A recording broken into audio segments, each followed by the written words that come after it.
Match में कुछ ना कैप्टनसी की गलतियाँ मुझे भी नज़र आई। सबसे पहले तो थोड़ा डिफेंसिव माइंडसेट वाली फील्डिंग रखी हुई थी, ऊपर चढ़ के नहीं थोड़ा जो फील्ड सेटअप किया हुआ था। इसके अलावा काफ़ी ज़्यादा कंप्लेसेंट नज़र आए। जब 54 पे 8 आउट्स कर लिए थे इन्होंने फर्स्ट इनिंग के अंदर, तो उसके बाद ये कंप्लेसेंट हो गए, काफ़ी ज़्यादा ईजी हो गए, शोल्डर इनके रिलैक्स हो गए, जिसकी वजह से वेस्ट इंडीज़ 163 कर गई। अगर ऐसी पिच से 150 प्लस स्कोर हो जाए उसके बाद आप हमेशा गेम के अंदर रहते ही रहते हैं। तो वही हुआ, वो लोग गेम में रहे। उसके बाद उनके फास्ट बॉलर केमार रोच ने बड़ी अच्छी बॉलिंग की इवन, और उसके बाद स्पिनर्स ने तो आके अपनी जादू दिखाया ही। हालांकि इतने कोई ख़ास स्पिनर्स नहीं थे, कोई वर्ल्ड दुनिया क्रिकेट में इतना बड़ा नाम नहीं है स्पिनर्स का, लेकिन हर किसी ने अपनी अपनी कॉन्ट्रीब्यूशन दी और सीरीज़ वो बराबर करके चले गए।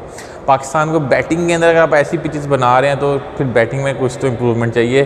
स्पिन खेलने वाले आपको फिर प्लेयर्स चाहिए, फिर आपको कंडीशंस के हिसाब से टीम भी बनानी पड़ेगी और कंडीशन के हिसाब से आपको फैसले भी लेने पड़ेंगे।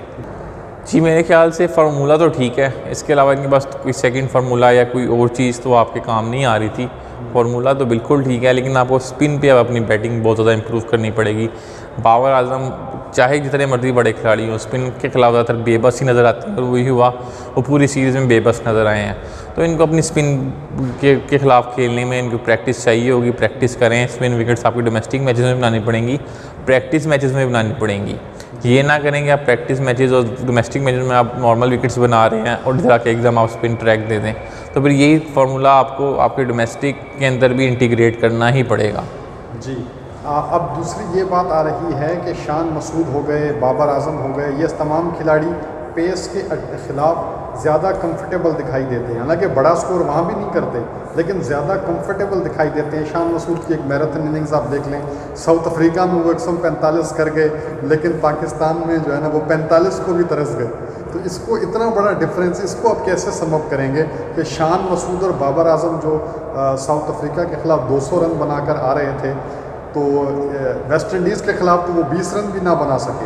बिल्कुल बिल्कुल स्केयर टर्नर थे, बहुत बड़ी बड़ी स्पिन हो रही थी, विकेट पे इतनी देर सर्वाइव करना मुश्किल था, तेज़ तेज़ रन बनाने पड़ने थे, लेकिन वो नहीं हो सका। इनसे स्पिन के खिलाफ ही आपको वीक नज़र आते हैं। अगर आप इनकी हिस्ट्री भी उठा के देखेंगे, स्पिन के खिलाफ फंसते हैं।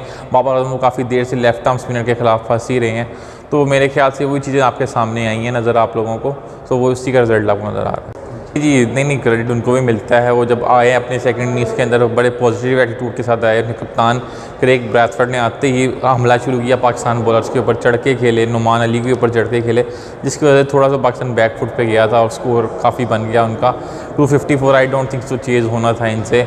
मे बी अगर ये टारगेट 150 के अंडर रखने की कोशिश करते तब कोई चांस था इनका। वो 4th इनिंग में इनकी बारी थी।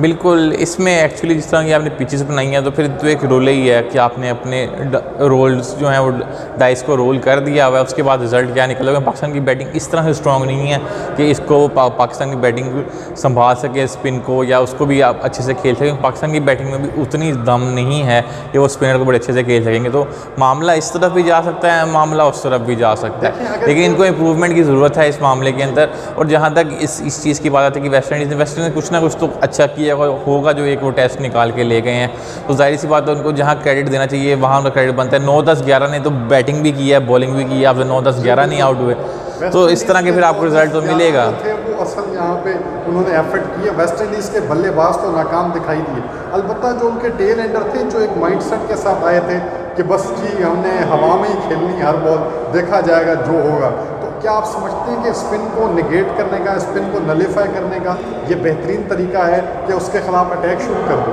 बिल्कुल ऐसे ही है। उसके बाद जो आपका जो बॉलर है वो भी थोड़ा परेशान होगा कि मैं अपनी लाइन लेंथ कहाँ चेंज करूँ। और इवन अगर आप जितना तेज़ स्पिनर्स को अगर आप क्योंकि स्पिनर्स बेसिकली आपके अटैकर्स नहीं होते हैं, जब आप उनको ऊपर से चढ़ के अटैक करेंगे तो वो और थोड़े बुखला जाएंगे। और इस तरह के रिजल्ट आपको पास्ट में नजर आए हैं। पाकिस्तान की दफ़ा 4 स्पिनर्स के साथ भी इकट्ठा चला गया और उसमें पिटा भी है मैचों के अंदर, तो ऐसा तो होता है। जी ठीक है, लेकिन बट सेना कंट्रीज से आपको इधर आके मारेंगे भी। सेना कंट्रीज़ के खिलाफ मेरे ख्याल से उस तरह की करनी चाहिए।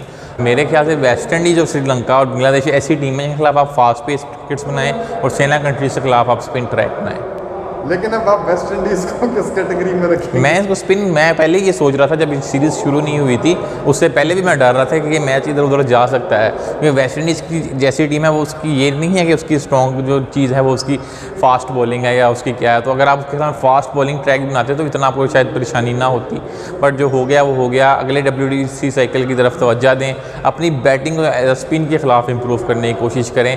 फार्मूला ठीक है, चीज़ें थोड़ी बेहतर करें, आगे मेरे ख्याल से हम बेहतर ही करेंगे। बिल्कुल ऐसे ही आपको जीत के बारे में सोचना चाहिए, क्योंकि होम टीम हमेशा अपने एडवांटेज की पिच बनाएगी। अब आप उसमें कुछ कह नहीं सकते। अवे टीम का नुकसान ये होता है कि उसके जो हाथ में ऐसा कुछ नहीं होता, सिर्फ उनको जिस तरह की पिच दी जाएगी उस पर परफॉर्म करना पड़ेगा।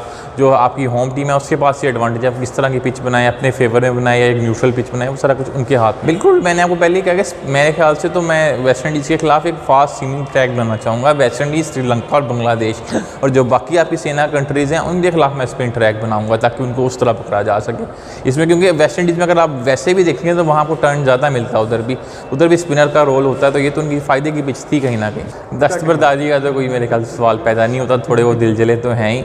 इम्प्रूवमेंट लेके आएँ, जाहिर सी बात है। कुछ नाम है जो वाकई स्पिन नहीं खेल सकते हैं, आप कंडीशन के हिसाब से चीज़ों को यूज़ करें, उस तरह करें, या तो वो बेहतर करें अपने आप को स्पिन के अगेंस्ट, या फिर उन लोगों को मौका दिया जाए जो डोमेस्टिक में स्पिन के खिलाफ अच्छा खेलते हैं, इस तरह कॉम्बिनेशन बनाया जाए। इसलिए हमारे जो बॉलर्स थे उनकी कैपेबिलिटी उनसे ज़्यादा ही थी, बट इन ओवरऑल वो अच्छा खेल रहे। उन्होंने बैटिंग में रिजिलियंस दिखाई, आपने बैटिंग में कहीं ना कहीं बहुत ज़्यादा लेट डाउन कर दिया, और एट द एंड कई दफ़ा बॉलिंग में भी आप एंड पे आगे कंप्लेसेंट हो गए, जिसकी वजह से रिजल्ट निकला है। अब जो हो गया वो हो गया, ये आज नहीं तो कल ये तो होना ही था, कोई ना कोई तो मैच आपने हारना ही था। इससे सीखें।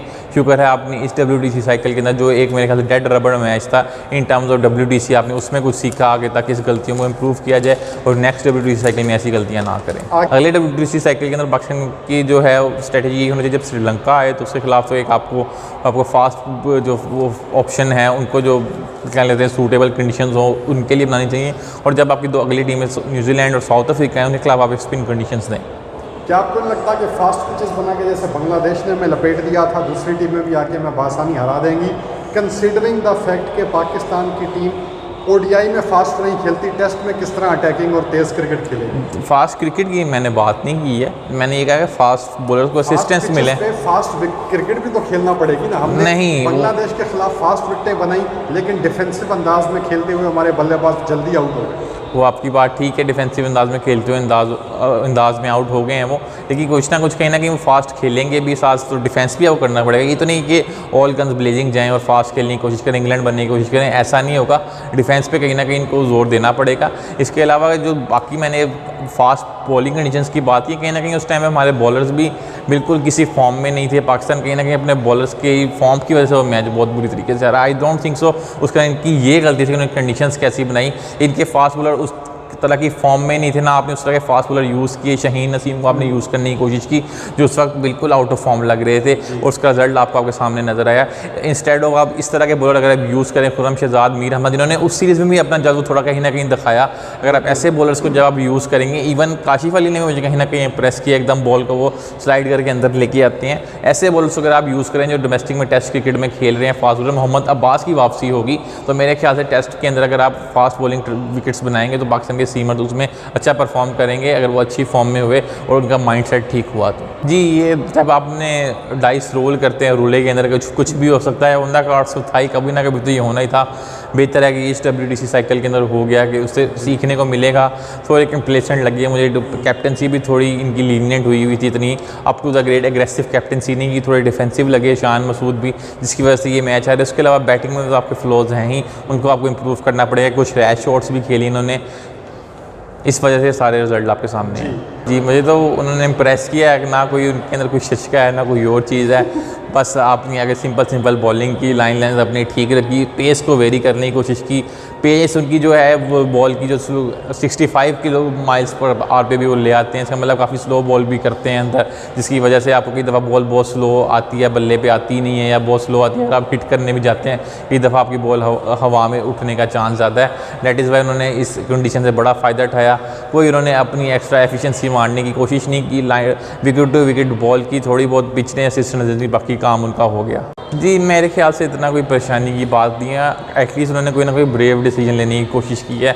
एटलीस्ट किसी ना किसी तरह कोई पैटर्न आपको नज़र आया। पहले तो आपके पास कोई पैटर्न ही नहीं था, आपके पास कोई ऐसा माइंडसेट ही नहीं था कि हमने इसी या कोई डायरेक्शन ही नहीं थी कि आपने किस डायरेक्शन में जाना है। लेकिन अब एटलीस्ट आपको पता है आपको किस डायरेक्शन में जाना है। इसमें फेलियर भी आएंगे, बम्प्स भी आएंगे, इनसे किस तरह सीखते हैं, किस तरह गिरते हैं, किस तरह खड़े होते हैं, ये मैटर करता है बहुत ज़्यादा। जी, अभी ज़िंदा है कि according to the conditions, according to the team आपको इसको यूटिलाइज़ करना पड़ेगा, इस स्ट्रेटजी को इम्प्लीमेंट करना पड़ेगा। जैसे मैंने बोला है कि सेना कंट्रीज़ के खिलाफ आप ये स्ट्रेटजी लगाएं। इसके अलावा आपकी वेस्ट इंडीज़, श्रीलंका या बांग्लादेश, क्योंकि ये टीम इतनी फास्ट बॉलर्स को इतने अच्छे से नहीं खेलती हैं, इनके खिलाफ आप थोड़ी सीमिंग ट्रैक बनाएं, फास्ट बॉलर्स को गेम में आने का मौका दें। बिल्कुल का फ़र्ज़ बनता है कि हर कंडीशन में टेस्ट हों। इस तरह फ्लैट विकेट्स पे आप 100-200 करके जिसमें से 2 मैच आप ड्रॉ करा लेंगे, 1 मैच आप हार जाएंगे, उसका तो कोई फ़ायदा नहीं है, ना आवाम को मज़ा आता है। एटलीस्ट मैच में इंटरेस्ट तो होता है। अब मेरे ख्याल से तरीका ठीक है, थोड़ा अपनी चीज़ों को इम्प्रूव करें, बैटिंग इम्प्रूव करें। अब आपको अपनी कमियाँ नज़र आना शुरू हो गई होंगी बैटिंग के अंदर, जो आप तुरंत मुकाम बनते थे कि हमारी बैटिंग बहुत अच्छी है, तो अब इसमें इम्प्रूवमेंट लिखे हैं, चीज़ें बेहतर करें टीम के लिए। और मेरे ख्याल से this is the way to go. ठीक है, ये चलने दें चीज़ें। जो बाकी प्लेयर्स हैं वो मेरे ख्याल से मैंने आपको बोला है कि आपको कंडीशंस और ओपोनेंट के हिसाब से टीम बनानी है। कंडीशंस के मतलब ओपोनेंट के हिसाब से आप पिचेस बनाएं, उस हिसाब से आप चीज़ें लेके चलें। अगर आपके बॉलर्स आते हैं या फास्ट बॉलर्स के अंदर को अगर आप सिर्फ हेल्प करने वाली कंडीशंस देते हैं, उसमें ये करके दिखाएं कुछ। आप बिल्कुल फ्लैट ट्रैक हर मैच में इनको दे देंगे, फिर तो कोई फ़ायदा नहीं। 5-5 दिन क्रिकेट खेलेंगे, बिल्कुल फ़ायदा नहीं है। नहीं, मेरे ख्याल से अगर आप फास्ट बॉलर्स की अगर आप बात करें, आप कंडीशन जैसी बना रहे हैं, वहाँ से इससे बेहतर है वो रेस्ट ही कर लें। अगर आपने 5 से 7 ओवर ही करवाने हैं किसी फास्ट बॉलर से, तो बेहतर है कि आप एक नॉर्मल बॉलर खिला जो सिर्फ टेस्ट क्रिकेट खेलता हो, ताकि उसकी टेस्ट क्रिकेट के अंदर इंप्रूवमेंट आए। बाकी नसीम शाहीन की अगर इस सारी कंडीशन बनानी है फिर तो ज़रूरत नहीं है। जहाँ आप सीविंग ट्रैक दें, आप उनको मौका दें, लेकिन वो भी देखेंगे उनकी क्या फॉर्म चल रही है। अभी अगर आप नोटिस करेंगे तो रेड बॉल में उनकी फॉर्म बिल्कुल ज़ीरो थी, जिसकी वजह से वो लोग ड्रॉप हुए। और जहाँ तक अगर आप बाबर आजम की बात करें, वो भी पाकिस्तान में काफ़ी अच्छे से स्कोर नहीं कर रहे हैं। साउथ अफ्रीका जाकर उनके ज़रूर रन आए थे। तो इस तरह नहीं होता कि बड़ा प्लेयर है वो स्कोर नहीं कर पा रहा, तो क्या नाम लेते हैं, कंडीशन का कसूर है या ये है। जर्नलिस्ट का काम है तनकीद करना, उन्होंने तनकीद करनी है हर चीज़ के ऊपर। अब कुछ रिजल्ट निकल रहे हैं, एटलीस्ट इसमें से कुछ पॉजिटिव निकालें और इन मुश्किल कंडीशन में खेलना सीखें ना। जब इसमें सीखेंगे तो फ़ायदा होगा इनको। हमें अब अगर ये पाकिस्तान क्रिकेट टीम है या बाबर आजम क्रिकेट टीम है, मुझे आप पहले ये समझा दें। अगर बाबर आजम क्रिकेट टीम है फिर तो ठीक है, नाम भी चेंज कर लो, उसके हिसाब से चीज़ें करते रहो। ये एक पाकिस्तान क्रिकेट टीम है, आपको उसके हिसाब से सोचना है। एक इंडिविजुअल प्लेयर, इंडिविजुअल ग्लोरी के हवाले से आपने नहीं सोचना। तो जो कर रहे हैं ठीक कर रहे हैं। बैट्समैन के रन नहीं आ रहे, ठीक है, हमने कॉम्प्रोमाइज़ किया बैट्समैन के रन के ऊपर, लेकिन उनको भी चाहिए टफ कंडीशंस के अंदर टीम के लिए खेलें, टीम में जितना स्कोर जोड़ सकें वो डालें, उसकी वैल्यू ज़्यादा होगी। बिल्कुल। पर्थ और सिडनी के ऊपर भी नेथन लॉयन जैसे स्पिनर को ऑस्ट्रेलिया की जानिब से खिलाया जाता है, मतलब कि स्पिनर को वहाँ भी मदद मिलती है।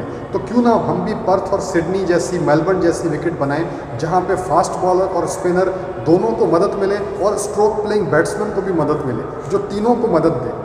बिल्कुल होना तो ऐसे ही चाहिए, लेकिन आई डोंट थिंक सो इतना ये पॉसिबल है। इसके लिए कोई ड्रॉप इन पिचेस वगैरह भी चाहिए होंगी।